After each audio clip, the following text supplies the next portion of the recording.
룻기 3장 5절과 6절입니다. 룻이 시어머니에게 이르되 어머니의 말씀대로 내가 다 행하리이다 하니라.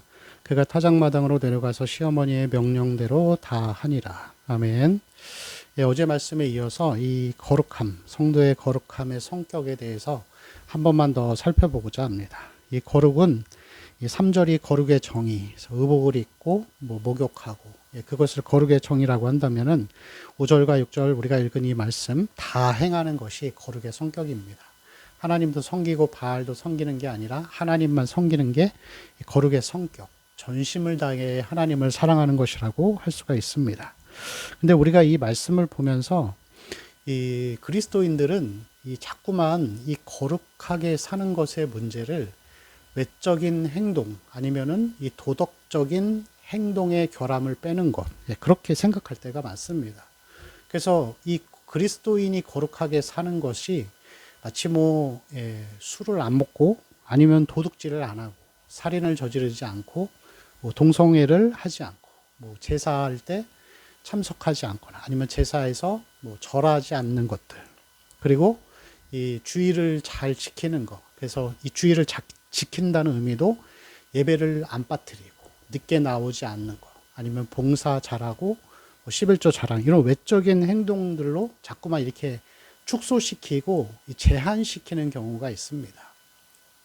제가 주일 말씀에 이 하나님의 불경건과 불의에 대해서 언급을 한 적이 있었는데, 이렇게 죄를 외적인 행동들에만 국한시키는 사람들이 생기는 이유는 뭐냐면은 이 하나님 앞에서의 경건, 그러니까 이 어떤 성령의 조명하심으로 이 중생과 회심을 경험하지 못하고 죄에 대해서 회개해 보지 못한 상태에서 도덕적인 의만을 익숙하게 여기며 살아온 이 그러한 그리스도인들이 가지게 되는 생각의 마인드라고 할 수가 있습니다. 그래서 이러한 사람들은 죄를 자꾸만 이 행동으로만 보는 거예요. 욕설을 하지 않는 거, 아니면 도둑질 안 하는 거. 그러다 보니까 이 로마서 1장 말씀에서도 이 경건을 경험하지 못한 자들이 이게 그 뒤에 나오는 이 동성애, 그리고 우상 숭배에 대해서만 이것이 심각한 죄다, 이렇게 생각하는 경향이 있습니다.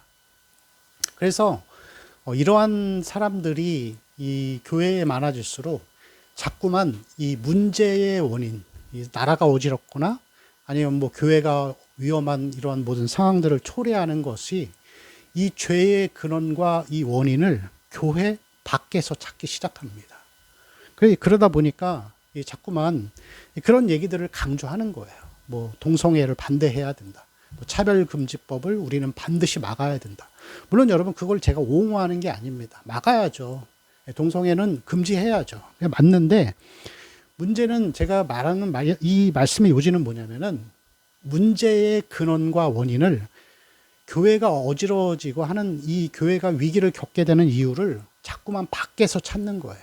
행동의 죄에서 찾는 거예요. 우상숭배도 그렇습니다.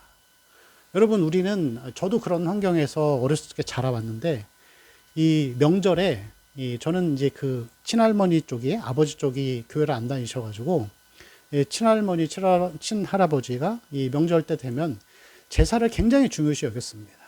그래서 우리가 큰 집이었기 때문에 제사를 지내고 하는데, 거기서 절하지 않는 거를 굉장히 이렇게 불쾌해 하셨어요. 그리고 우리도 이 교회에서 이 교육을 받기를, 그건 진짜 큰 죄다, 우상숭배하는 거다, 절하는 것은, 그런 식으로 이제 교육을 받은 거예요. 그러다 보니까 이 문제의 원인들을 자꾸만 밖에서 찾는 것이죠. 그러면서 이 목회자들이 설교할 때 그렇게 설교를 합니다. 한국교회가 위기입니다. 한국교회가 회개해야 합니다. 반성해야 합니다. 근데 자기들은 문제라고 생각을 안 하는 거예요. 그렇게 말하는 사람들이 사실 문제이고, 교회 밖에서 문제의 원인을 자꾸 생각하는 사람들이, 그 사람들이 정말 문제의 원인인데 그렇게 생각하지 않는 거예요. 그래서 우상숭배도 그냥 절하지 않는 거예요. 근데 여러분, 우상숭배는 마음의 문제라니까요. 하나님을 섬기는지 이 바알을 섬기는지. 그래서 여러분, 거룩함의 정의는 행동의 죄를 하지 않는 거를 말하는 게 아니에요. 뭐 살인하지 않고 뭐 욕설을 하지 않고 이걸 안 하고 내가 주일 잘 지키면 나 거룩한 삶이다. 그게 아니라는 거예요. 뭐냐면은 거룩의 정의는 마음의 자세입니다. 마음의 자세. 그래서 뭔가 중요한 거를 결정해야 할 때 하나님을 선택하는 게 거룩한 삶을 사는 거예요. 뭐 좀 더 쉽게 이제 예를 들어볼까요? 요즘에는 이 교회를 다녀도 이 중고등학생 자녀들이 시험 기간이 되면 주일에 교회를 안 나와요. 예배도 안 드리고 이 학원 가서 아니면 도서관 가서 공부하는 거를 당연하게 여겨요. 부모들도 당연하게 여기는 거예요. 그럼 그 사람 이 아이도 그렇고 부모도 그렇고 마음의 중심에 뭐가 있는 거죠? 하나님 섬기죠. 근데 시험 기간이니까 남들보다 시간 손해 보지 않기 위해서 좀 더 좋은 성적과 좀 더 좋은 대학에 가기 위해서 묵인하는 거예요. 그게 우상숭배예요, 여러분. 그게 여러분 죄 짓는 삶인 거예요. 그게 거룩하지 못한 거예요. 이렇게 중요한 거를 결정해야 될 때 내가 선택하는 게 어떤 건지를 보면 그 사람이 하나님의 백성답게 살고 있는지 아닌지를 알 수 있는 거예요. 그래서 여러분 잘못된 거를 선택하는 사람들이 이스라엘 백성 욕할 거 없어요. 바리새인들 욕할 거 없어요. 우리 똑같은 사람들인 거예요. 제가 예전에 다니던 교회의 어떤 한 장로님은 어떤 부품 공장을 운영하셨는데 돈을 잘 버셨어요. 잘 버셨는데 나중에 이제 얘기를 들어보니까 싸구려 중국산 부품을 가지고 들어와서 한국산 포대에다 가리를 해가지고 그거를 파는 거예요. 몇 배의 이익을 더 보는 거죠. 불법을 행하면서. 물론 그런 마음도 있겠죠. 돈을 열심히 많이 벌어서 하나님 앞에 드리고 헌신하자. 그런 마음도 있으셨던 것 같아요. 그럼 뭐가 문제죠? 그분이 선택한 게 곧 그분이 섬기는 하나님인 거죠. 이 사람들은 중요한 순간에 내가 결정하는 게 내가 섬기는 하나님입니다.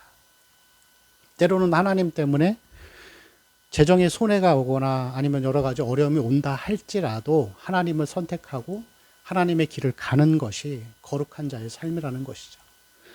여러분 물론 처음부터 그렇게 어려운 선택을 선뜻 하지는 못합니다. 그러나 중요한 건 뭐냐면은 내가 이것을 잘못했으면 이것에 대한 나의 부족함, 한계와 실수를 인정하고 다시 또 그런 상황이 올 때 하나님을 선택하고 하나님의 길을 갈 수 있는, 예수의 길을 갈 수 있는 그런 사람이 되게 해달라고 자기를 솔직하게 인정하고 십자가를 의지하면서 기도하며 나아가면서 내 삶이 변해가기를, 거룩해져 가기를 원하는 솔직한 마음이 있는 거. 여러분 그런 마음이라도 있어야 합니다. 그게 우리의 시작점인 것이죠. 그래서 여러분 우리의 삶이 진짜 거룩의 삶, 도덕적 행동만을 가지고 몇 가지를 잘 지켰다고 해서 만족하는 삶이 아니라 마음의 자세가 어떠한지를 잘 돌아보고 그것을 따라 나아가는 삶이 되시기를 축원합니다. 기도하겠습니다.